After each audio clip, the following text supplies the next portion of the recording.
Welcome to SVG-TV's news for Wednesday, August the 12th, 2020. I am Bob Norther with the details. Prime Minister Dr. Ralph Gonzales has dismissed the recent travel advisory issued by the U.S. Center for Disease Control, CDC, against SVG, stating it is laughable for the U.S. to warn travelers to avoid non-essential travel to SVG due to COVID-19. The CDC placed SVG under Level 3 warning, which means COVID-19 risk is high in the country. Speaking on radio this morning, PM Gonzalez said that his government has done well to contain and manage the disease, with 5 active cases and no deaths, as compared to the U.S., who has a death toll is in more than 150,000. He said their advisory against SVG does not make sense. Well, if we are Level 3 with our numbers, you have to get a different category from America. They must be Level 5, where they don't have a Level 5. Not because people write things. However esteemed you are, if it doesn't pass the test, the scientific test. The amazing thing, is that there are a few crazies who always attack the government. As soon as they saw that, they said, look at it, Level 3. You see, people send you university. They pay for you to go university. You mean to tell me your brain is so vacant that you can't see that what the fellas write there as an advisory? It's just bare foolishness. It doesn't mean because the United States is powerful that if they do something which doesn't make any sense for logical people, that as a leader of an independent country, I can't say that. Expressing satisfaction with the handling of COVID-19 in SVG, PM Gonzalez elaborated on the systems implemented over the last 5 months, which include 2 public quarantine facilities, a fully equipped isolation center, and testing facility, as well as the hiring of more nurses. The case in SVG were all mild, held no need for hospitalization. PM Gonzalez said 2 persons, however, had to be transferred to the isolation center at Argyle, but it was not because of them being sick. Build an isolation center. The only persons we put in, I think it's 2 persons that will go in the isolation center, and not because they're sick to go in the isolation center, because they were being recalcitrant where they were in another facility, a more relaxed facility. PM Gonzalez said SVG continues to receive medical supplies from health organizations and is now better prepared to deal with the pandemic compared to when it recorded its first case 5 months ago. The Prime Minister said that more than 90% of the COVID-19 cases recorded in SVG were imported, while pointed out no frontline workers contracted the virus. Of the 57 cases, I want everybody to hear this. 55 of them are either direct import from the United States, 90-something% of them direct import from the United States of America, and or connected to those who came from the United States of America. 1, I've been advised, came through Canada, and 1 came from the United Kingdom. Dialysis treatment for Vincentians at the Modern Medical and Diagnostic Center at Georgetown has been reduced by more than half the price, which took effect today, August the 12th, 2020. This was announced by Prime Minister Dr. Ralph Gonzales on radio today, while speaking on the other procurements and measures taken to help Vincentians cushion the effects of COVID-19. I want to announce that as of today, we will be reducing the treatment for dialysis from $250 to $150. We have 3,000 tablets already in, and they're procuring over 20,000 others. We've had some difficulty in the procurement. 40 boats are being procured, fishing boats. And the Ministry of Health, Wellness and the Environment is advising the public that it is now illegal for a food business place, including supermarkets, to sell or provide food either on or off the food premises in a disposable plastic food service container. In a media release, the ministry says a person shall not distribute, sell or dispose or use disposable plastic shopping bags after August 1st, 2020. Failure to comply with the above mentioned, a person would have committed an offense and liable on summary conviction of a fine of $5,000 and to a further fine of $500 each day during which the offense continues. Environmental health officers will be visiting food businesses to ensure compliance. And Prime Minister Dr. Gonzalez said there is no new information as it regards to the payments and benefits for LIAT workers. Hence the reason why he has not met with the airlines workers here in SVG or their union. In an interview with SVG-TV News yesterday, President of SVG's LIAT Workers Union, Jeremiah Howard, said the patience and understanding of the workers are waning thin after 9 weeks of being unable to secure a meeting with the chair of LIAT shareholder governments, Prime Minister Dr. Gonzales, to discuss matters related to the airline's liquidation process. On radio today, PM Gonzalez said he does not have a problem with meeting with the workers and their union. He said following the announcement of the liquidation of the airline, he has spoken twice to the president of the union and have wrote to the workers themselves on June 29th. I wrote a letter on June 29th to all the staff members as the Prime Minister St. Vincent Grenadines and a shareholder in LIAT, and up to the point the chairman of the shareholders. When I addressed the issue, among other things, is the outstanding salaries and severance. And I spoke to Howard about it, Mr. Howard. And I gave him, I've given all the details. But the company is now in administration. I could meet. PM Gonzalez explained that LIAT is now in administration and is no longer in liquidation, as provisions were made by Antigua's Prime Minister Gaston Brown in Parliament for an amendment to be made to the Companies Act of LIAT. He said that no agreement has been arrived at by the shareholders to pay severance and other benefits, except for Antigua, who wants its staff to take a pay cut, which is not what he wants for LIAT workers in SVG.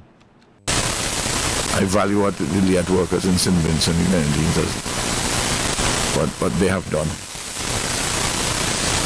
And I have spoken with the general principle that I don't expect any government in St. Vincent and Grenadines to act as a bandit. I am hopeful that persons associated with this matter don't want in a political season to play politics with me. And I don't think that they're doing it. I say I'm hoping.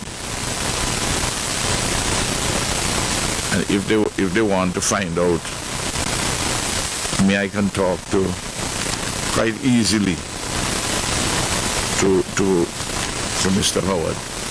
PM Gonzalez said there is $1.4 million in severance payments owed to SVG LIAT workers, an additional $400,000 EC in vacation payment. Accountant Kurt De Silva last evening received the nod from the NDP's Maricoa Constituency Council to be their candidate in the upcoming general elections. De Silva, who in 2015 withdrew his bid to represent the Unity Labour Party in that constituency and endorsed Sinclair Jimmy Prince, gained 15 votes. His challengers Bernard Wiley gained 8 votes, Curtis Bowman 2, and Philip Jackson 4. Leader of the NDP, Dr. Godwin Friday, told SVG-TV News that the process of selecting a candidate for Maricoa was followed just like those in other constituencies. He applauded the 4 men who put themselves forward for possible selection to be the NDP candidate for the constituency. Dr. Friday said all the candidates selected will go through a ratification process by the Central Committee, which will make the final decision, to which he will not preempt. Decision of the Central Committee, because as you know, I've said this all along, that is the decision that is made. I'm grateful to all the candidates who took part in this election process, and I congratulate all of them on the support that they received in the process going forward. Kirk De Silva received the majority of the votes from the selection committee, and the selection committee, in accordance with our constitution, will in due course inform me of that decision, and then we'll take it to the central committee as we always do. A number of supporters under the NDP on social media openly expressed their dissatisfaction with the candidate selection for Maria Kwa. The NDP leader said he will listen to the concerns of disgruntled supporters. However, he noted that he remains committed to ensuring that the best candidates are selected to represent the party and the people of SVG. As the president of the party, I have to be alert to those concerns that are raised as well, because the process is one that we obviously have to get the best candidate going forward for the general elections. If there are credible concerns that are raised, of course, as in all cases, we examine them, because we want to make sure that at the end of the day we have solidarity and we have the support of not just some but all of the NDP supporters and other supporters who will be willing to give us their support. Dr. Friday said they will soon ratify all candidates, which will have to be done at the earliest possible time. We have Eastern Georgia as well to ratify and North Windward, and so we want to have that process completed very, very soon. I would say that time frame 2 would be the outside limit probably, but as soon as we can possibly, because there are certain arrangements and notifications you have to make for the Central Committee to be able to meet. And Vincentians have been encouraged to familiarize themselves with the Representation of the People's Act to learn more about their rights and responsibilities as it relates to voting. The advice comes from Deputy Supervisor of Elections Sylvester King as he spoke on a recent program on NBC Radio. The Representation of the People's Act covers issues such as qualifications of voters, election machinery, administrative provisions, conduct of the election, petitions, and the election offenses. Speaking on the program, King said the act is a very important one as it relates to ensuring democracy and appealed to all Vincentians to familiarize themselves with the RPA. Anyone who's interested in the political life and political and democracy in the country should really familiarize themselves with. It is available at the government's printery. It is also available online because I know you have an electronic copy of it. Yes, but so it may not be the most updated one. Right. Whereas 2009 is the one that's there. Definitely. So persons should ensure that they stay current and ensure that the one that they're using is the one that has all the latest amendments, because you don't want to be referring to something that is outdated. You want to be current. And I think sometimes you listen to the conversation and the discussions that are ongoing across the country, and clearly you can see that there's an absence of understanding of what is really within the RPA. And people are talking arbitrarily and they're just talking off the top of their head. And we're saying, go to the document and reflect on it, study it, so that you could be, accurate in your presentation. The Representation of the People's Act sets out what qualifies a person from registering to vote, and Supervisor of Elections Dora James highlights what the law says on this matter. A person is disqualified from being registered as a voter if the person is found or declared to be a person of unsound mind or a patient in any establishment maintained wholly or mainly for the reception and treatment of persons suffering from mental illness. Is the person ongoing any sentence of imprisonment in St. Vincent the Grenadines, or if they are on any death sentence in any part of the Commonwealth, and under any sentence for more than 12 months. All right. So I think that was what the question was asking in terms of those who will be disqualified. Are they over the age? They meet the age requirement. They meet the other requirements there, but there are other reasons this is why right, yes. They may not be able to. So and under the law, if there is some reason why they're disqualified, they're disqualified. You might, for example, come and make some false declaration, and then we look at it and we find that you're disqualified because your information was not truthful. You've misrepresented. You misrepresented, exactly. Both the Supervisor of Elections and her deputy encourage persons not to be afraid and register to vote. Forward. Don't be intimidated. Don't feel scary that, okay, if you come, people are going to see you. People must see you. So come out, especially for the younger persons. We notice that they are not coming forward as they should. So come forward and get registered. We appreciate you coming, and you are going to be part of a group of eligible voters, and that is a significant achievement. So make sure that that is a milestone in your basket of milestones. I'm always encouraged when I see young first-timers get registered. There's some joy on their faces, and you know, it's as if they have attained their independence. Yes. And so I like to encourage, you know, all of the persons who have attained the age of 18, not 17.5, not going to be 18. You must be 18 on the day when you're seeking to be registered. Please make it a matter of priority. Some of you are waiting for your parents to take you along and all of that, but here's where, you know, you can begin to take on some responsibilities and go and get registered. It's very important that you have a form of identification with you, and the ID card is a form of identification.